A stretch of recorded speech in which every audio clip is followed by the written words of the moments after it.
ये कहानी है एक ऐसे ट्रक की जिसको पूरे 8,500 किलोमीटर ट्रैवल करना था। लेकिन मसला सिर्फ यह नहीं था कि ट्रक को इतना लंबा सफर कैसे करवाया जाए, बल्कि असल मसला यह था कि इस ट्रक में बर्फ का एक बहुत बड़ा ब्लॉक रखा गया था जिसको अफ्रीका के आग बरसाने वाले रेगिस्तान से सही सलामत गुजरना था। यानी जिस रेगिस्तान में बर्फ तो क्या, लोहा भी पिघल जाता। बिस्मिल्लाहिर्रहमानिर्रहीम, अस्सलाम वालेकुम। ये एक ट्रक की वीडियो है जो 8,500 किलोमीटर के ट्रैवल करता है और जिसमें 3,000 किलो का एक बर्फ़ का ब्लॉक होता है जो उसको पहुंचाना होता है बगैर पिघले, मतलब उसको 8,500 किलोमीटर दूर लेके जाना होता है। तो आए हम इसको पूरी वीडियो में देखते हैं कि ये कैसे ट्रक को लेके जाता है, किन की रास्तों से गुजरता है, किन की मुश्किलात से गुजरता है ये ट्रक। आए हम इसको आपको इस वीडियो में दिखाते हैं। ये कहानी है एक ऐसे ट्रक की जिसको पूरे 8,500 किलोमीटर ट्रैवल करना था। लेकिन मसला सिर्फ यह नहीं था कि ट्रक को इतना लंबा सफर कैसे करवाया जाए, बल्कि असल मसला यह था कि इस ट्रक में बर्फ का एक बहुत बड़ा ब्लॉक रखा गया था जिसको अफ्रीका के आग बरसाने वाले रेगिस्तान से सही सलामत गुजरना था। यानी जिस रेगिस्तान में बर्फ तो क्या, लोहा भी पिघल जाता है, उस रेगिस्तान में इस ट्रक को पूरे 10 दिन गुजारने थे। लेकिन चैलेंज यह था कि किसी भी हालत में बर्फ पिघलने न पाए, और वो भी बिना रेफ्रिजरेटर के। ये बात है 1959 की, जब पूरी दुनिया की अटेंशन एक आइस ब्लॉक ने घेर रखी थी। ये आइस ब्लॉक 3,050 किलो वजनी था और इसको दुनिया के एक कोने से दूसरे कोने तक पहुंचाना था, और वो भी बिना रेफ्रिजरेटर के। यानी इसका स्टार्टिंग पॉइंट था नॉर्वे का शहर मोइराना और इसका एंडिंग पॉइंट था लिब्रेविल, जो अफ्रीका का एक शहर है। लेकिन आखिर ऐसा क्यों किया जा रहा था? इस आइस ब्लॉक को इतना दूर क्यों ले जाया जा रहा था?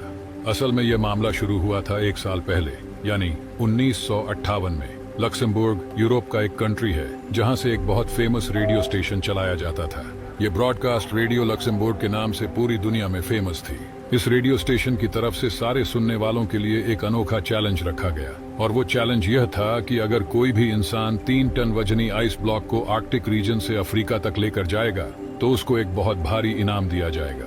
रेडियो लक्समबर्ग की तरफ से यह डिसाइड किया गया था कि हर किलोग्राम आइस के बदले में 1-1 लाख फ्रांसिस दिए जाएंगे, जो आज के दौर में $16,000 बनते हैं, जिसका मतलब है हर एक केजी के $16,000, यानी 3 टन वजनी आइस ब्लॉक के $48 मिलियन बनते हैं, जो वाकई एक बहुत बड़ी रकम है। लेकिन इस चैलेंज के कुछ रूल्स भी थे।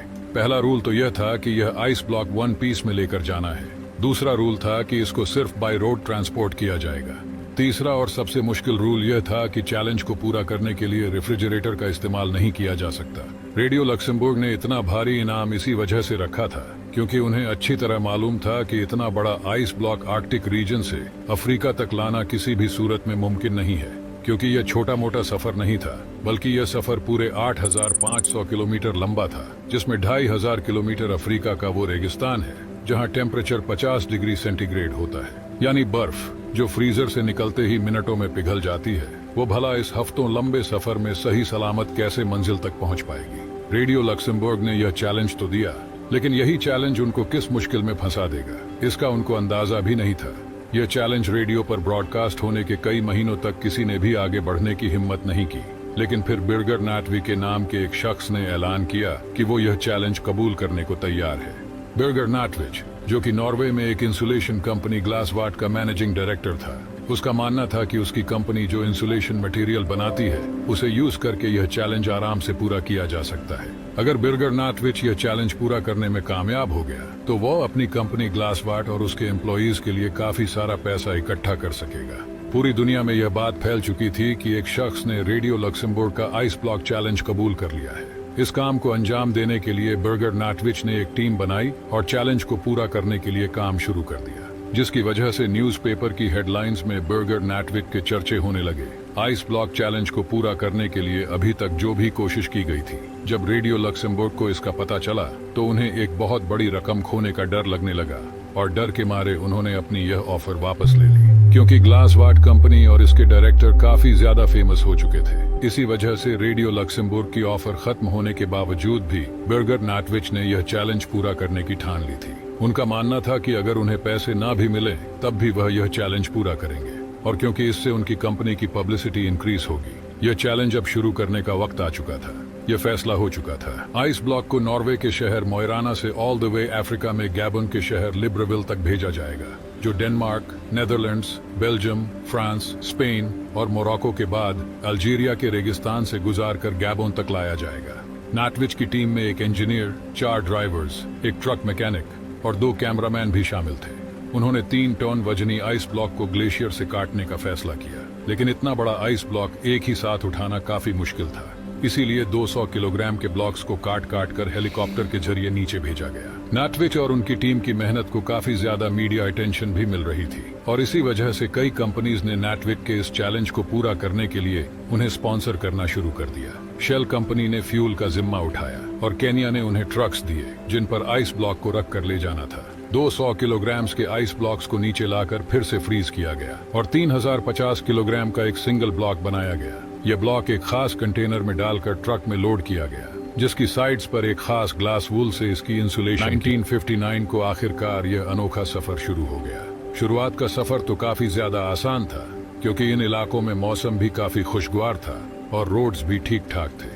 क्योंकि यह न्यूज पूरी दुनिया में फैल चुकी थी, इसी वजह से यह ट्रक और इसका क्रू जिस भी बड़े शहर से गुजरते थे, वहां के लोग उनका वेलकम करते और नारे लगाकर उनका हौसला बढ़ाते थे। जैसे जैसे उनका सफर बढ़ता जा रहा था, उनकी पब्लिसिटी और भी इंक्रीज होती जा रही थी। जब यह ट्रक पेरिस से गुजर रहा था, तो वहां की पुलिस ने उन्हें भीड़ वाले इलाकों से गुजरने के लिए खास प्रोटोकॉल भी दिया। यहाँ तक कि पेरिस के मेयर ने उनके क्रू को अपनी तरफ से दावत भी दी थी। इस सफर को 1 वीक हो चुका था। मार्सेई से पहुंचने पर ट्रक को क्रेन की मदद से एक शिप पर रखा गया, क्योंकि अब उन्हें समुद्र का एक बहुत बड़ा हिस्सा पार करना था। समंदर के दूसरे हिस्से पर पहुंचने पर कंडीशंस बिल्कुल ही अलग हो चुकी थी। ट्रक अब अफ्रीका की जमीन पर उतर चुका था और अब उनके सफर का सबसे मुश्किल फेज शुरू हो चुका था, क्योंकि अब उन्हें अफ्रीका के सबसे बड़े रेगिस्तान से गुजरना था और उस वक्त यहाँ पर मौसम बहुत गर्म था। न सिर्फ आइस ब्लॉक के पिघलने का खतरा था, बल्कि गर्म रेत पर सफर करने से ट्रक के इंजन को भी खतरा था और उनके साथ मौजूद क्रू की तबीयत बिगड़ने का भी डर मंडला रहा था। इन सारे खतरों के अलावा ट्रक को सिक्योरिटी थ्रेट का भी सामना था, क्योंकि जिस रेगिस्तान से वे लोग गुजर रहे थे, उस इलाके में जंग चल रही थी और फ्रीडम फाइटर्स के लोग पहाड़ों में ही छिपे होते थे। वे लोग अपनी बातों को मनवाने के लिए ट्रक और इसके क्रू को हॉस्टेज भी बना सकते थे। इस खतरे से निपटने के लिए फ्रेंच फॉरेन लीजन ने ट्रक और उनके क्रू को रेगिस्तान के कुछ एरियाज में सिक्योरिटी फराहम की और उन्हें खास इंस्ट्रक्शंस दी कि कम से कम स्टॉप लेकर उन्हें इस रेगिस्तान से गुजरना है। लेकिन क्योंकि इस रेगिस्तान में प्रॉपर रोड नहीं थे, इसी वजह से ट्रक बार बार रेत में फंस जाता था। उनको मंजिल तक पहुंचने की जितनी ज्यादा जल्दी थी, उतना ही ज्यादा उनके रास्ते में प्रॉब्लम्स आ रही थी। हर बार जब ट्रक फंस जाता था, तो इसे रेत से निकालने में क्रू को घंटों लग जाते थे। दुनिया के सबसे महंगे आइस ब्लॉक को ट्रांसपोर्ट करने का यह मिशन अब उनके गले में आ चुका था। एक तरफ फ्रीडम फाइटर्स का डर था, तो दूसरी तरफ गर्मी ने क्रू की हालत बिगाड़ कर रख दी थी और सोने पर सुहागा इस गर्मी ने ट्रक के अंदर मौजूद आइस ब्लॉक को मेल्ट करना शुरू कर दिया था।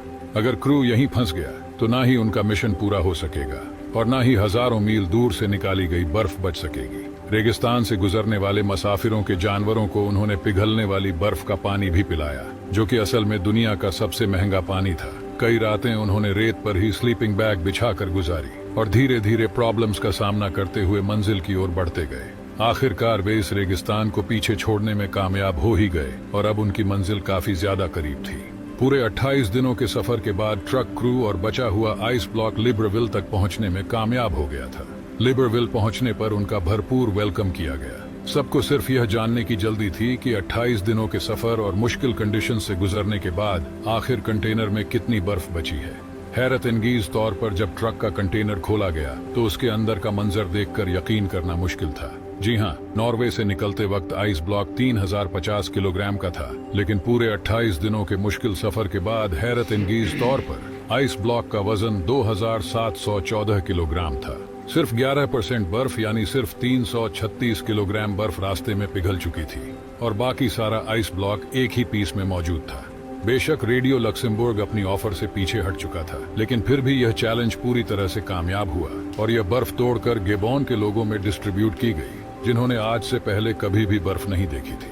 उनकी कंपनी को कोई कैश रिवॉर्ड उस वक्त नहीं मिला, लेकिन इस पब्लिसिटी ने उनकी कंपनी की सेल्स पर 4 चांद लगा दिए थे। ग्लासवॉट आज भी ग्लावा के नाम से इंसुलेशन मटेरियल बनाती है और 1959 के बाद से उनकी पॉपुलैरिटी में लगातार इजाफा होता जा रहा है। उम्मीद है कि यह वीडियो भी आप लोग भरपूर लाइक और शेयर करेंगे। आप लोगों के प्यार भरे कमेंट्स का बहुत शुक्रिया। मिलते हैं जल्द ही एक अगली शानदार डॉक्यूमेंट्री वीडियो में।